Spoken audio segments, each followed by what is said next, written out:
Welcome to Creepypasta. Please like, share and subscribe. This will help us make more content for you. Thank you. My friend seems to be gone off the face of the planet. I'm on a throwaway account for obvious reasons. Most people I bring this up to cry fake or think I'm insane, so please forgive me. So I am currently 21 years old, and up until recently I had not experienced anything that I would call supernatural. I'm still not sure what to think of the supernatural/paranormal, but this really freaked me out. I don't know if something brought it on, but I was out with my friends when I suddenly started thinking about the past, particularly about my childhood friend, Brendan.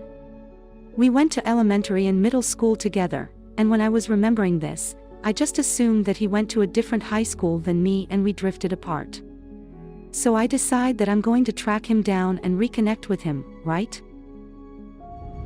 But I can't find any of his social medias or information about him online. And then I sort of forgot about it for a while.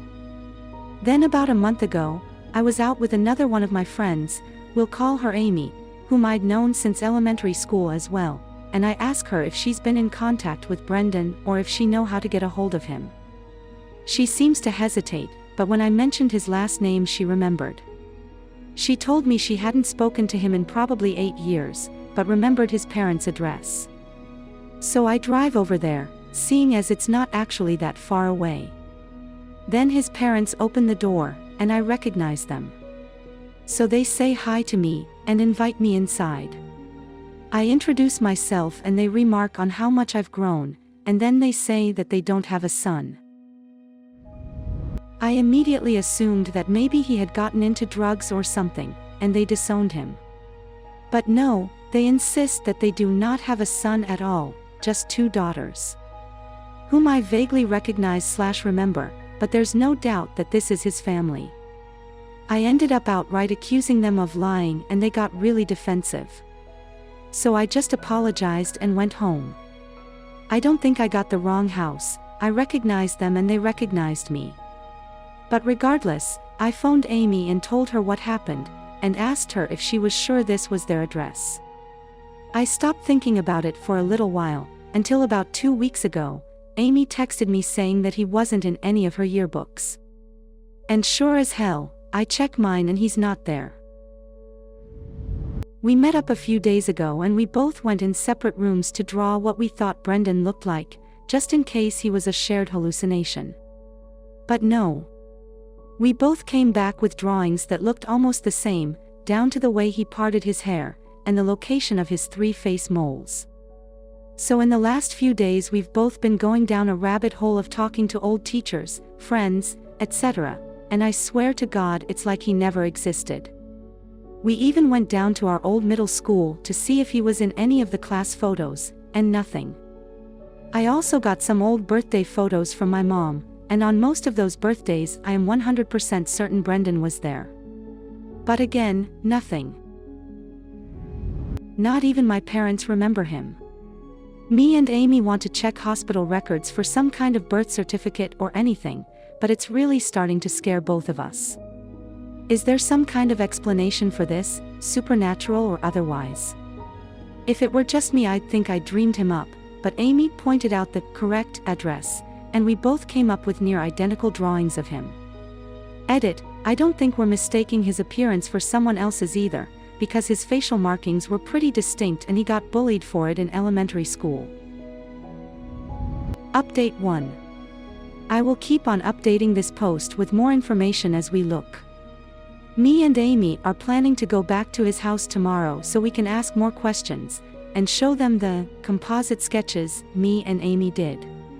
We'll be exploring the possibility that Brendan was a foster kid, and we want to take a look at his bedroom. Also, I've become aware that birth certificates are public record, so I'll be looking for a birth certificate tomorrow. At this point I don't know whether he's a missing person, or if he never existed at all. Should I possibly talk to the police? I'm not sure.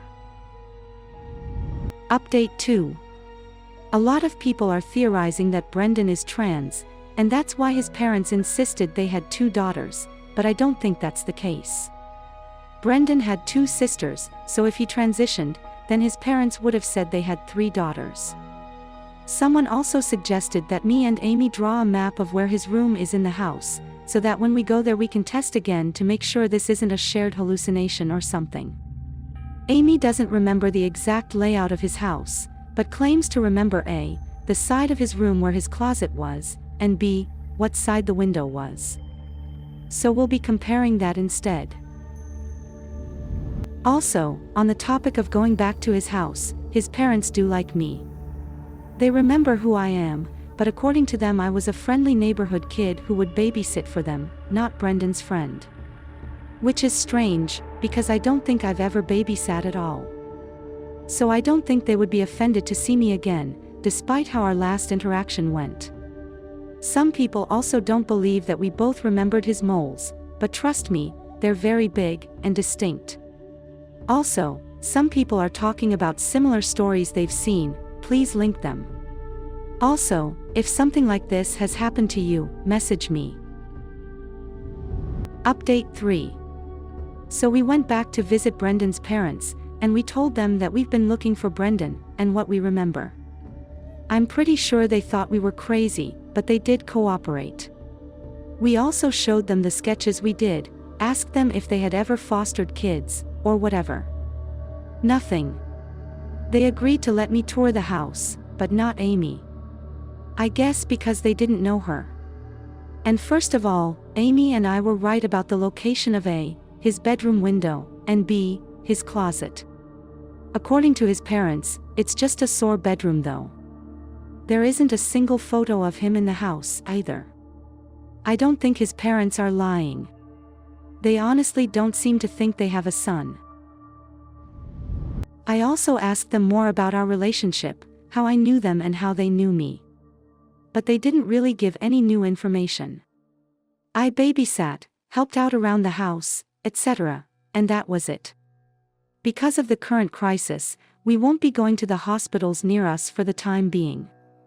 But birth certificates are public record, so maybe there'll be some other way to check.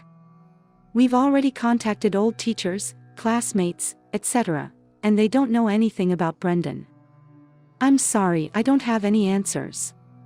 A lot of you are proposing theories of alternate timelines and whatnot, and as much of a skeptic as I am, I'm starting to believe that this may be some kind of case of timeline jumping. I've sent my mom the drawings that we did, and I will update this when she responds back to them. Also, some people are understandably skeptical that me and Amy can both draw, but we both attend art classes together so we know how to render a human face. Also, Amy is indeed real. I've seen her have conversations with other people, and people know who I'm talking about when I talk about Amy. Unless everyone I know is fake, which is not the case, then Amy is 100% real. So I'm pretty well at a dead end and I think it may be time to give up.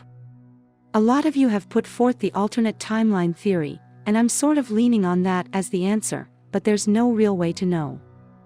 I apologize that this story doesn't really have a conclusion, but I guess that's how it is. My mom did reply back to me. I've been texting her for the last hour and a half. She has no idea who the person me and Amy drew is, and I also brought up to her my supposed babysitting for Brendan's parents, and she says she remembers me occasionally doing that. I do not remember this. Some people have poked holes in my story, and I suppose that's understandable. I didn't expect this post to garner so much attention, and I left out some details initially. So to address your concerns. How did me and Brendan not stay in contact after middle school? We were inseparable in elementary school, as said before, but started to drift apart in middle. I guess we just stopped putting in the effort to see each other when high school started. To further separate us, partway through my first year, me and my mom moved across our city that I can already see why people would be confused that I now live near his parents again. To answer that question in advance, I now live on campus, nearish his house. This reads like fiction. I'm not sure how to explain this one. I wanted to tell the story with all the relevant details, and putting them in chronological order was only natural. Maybe I'm just good at telling stories, fiction or non-fiction. This sounds like a post I read X amount of times ago. If multiple timelines are a thing, it wouldn't surprise me if I wasn't the only one this has happened to. Why didn't you remember his address? I barely remember my own address. I'm not good at remembering names, or in this case, addresses. I remember things other ways, like how to get to places from my house. Example, I pull out of the parking lot, make 2 rights, 1 straight ahead, then a left. Why did Amy only remember once you said his last name? I don't think it's that she forgot Brendan, or that she only remembered because I said his last name. I'm pretty sure she's just didn't know who I was talking about at first. If this was real, and you honestly thought there was some dimension hopping going on, wouldn't you want to investigate further? I have a life. And I'm not going to dedicate that life to finding a person who either A, doesn't exist in this timeline, or B, has gone to extensive lengths not to be found. Why won't you post the sketches? As stated, I'm pretty sure he doesn't exist. But on the off chance he does, I'm sure he has a reason for disappearing and trying to make it look like he never existed. I don't want to expose him if this is the case. Comments. I was an exchange student in a different country my junior year of high school. While there, I was sure that I met and had a fling with a boy called Jacob. I can describe him. Like his dimples, 1 freckle on his chest, his favorite class and food and such. I know that because he was my first love. So, he is burned into my mind, like a lot of first loves are. He was the first person that I was somewhat intimate with. Again, this person has burned into my heart and my mind. I would swear that this person is real. A while ago I was moving and went through old stuff. While doing that, I noticed that my home high school yearbook from that time I was abroad had changed. Like there would not be a photo of me in the yearbook. But suddenly, there was a photo of me in the book which I can never remember taking. Sure, you don't remember every photo you ever take. But like I was wearing something I would not be caught dead in. So, I flipped through the yearbook. Well, the senior photo of my friend was somewhat different. A week or 2 later, I talked to one of my former classmates. Yes, we still talk. And I asked her about the senior photo. She then told me that I must misremember or something, because me and that friend supposedly had a big falling out over that photo. There was a whole story there. I don't remember any high school drama. This caught me off guard. So, I started to investigate even further. Somehow, Jacob caught my eye, or rather the lack of Jacob. Then I contacted an old classmate from back then. I asked her about the name. She said that she doesn't remember anything about him. But I know that she would know, because I swear that he was into soccer and she was too. Freaked out, I contacted another former classmate. My second classmate happens to be a teacher at a nearby high school from where we went to school. Through digitalization, she can have access to all graduates since 1990. We would have graduated together in 2010. So surely, his record would be in it. It is not. No transcript. No contact address. Nothing. Then it got really weird. My best friend, who I have known since kindergarten and was a little upset that I went abroad, suddenly brought up his name in passing. Like, do you remember when you, Jacob, and I went ice skating together? I was upset that you went to this beautiful country and hooked up with a hot dude like him. I was like, when did we go ice skating together? She then answers, he came to visit 2 years in a row. You guys seemed quite serious. But why are you asking? You should know that. I then told her that I have only a recollection of him being a hookup and I don't remember him coming to visit, and that I certainly don't remember all of us hanging out. She then turned around and showed me a souvenir coin from the rink dated 2011, which was the year he supposedly visited, and a card signed by me and him thanking her for that day. I still don't remember that day, him coming over to visit or signing that card. My mother doesn't remember either. But still I saw the card. To be clear, in my timeline we had a fling. He kinda broke my heart, and that was that. In my exchange school classmates' timeline, he never existed, and in my best friend's timeline, he was quite serious with me. Do you have a creepy story? Please share it with us in the comments, and we will post it on the channel. Please subscribe. Thank you.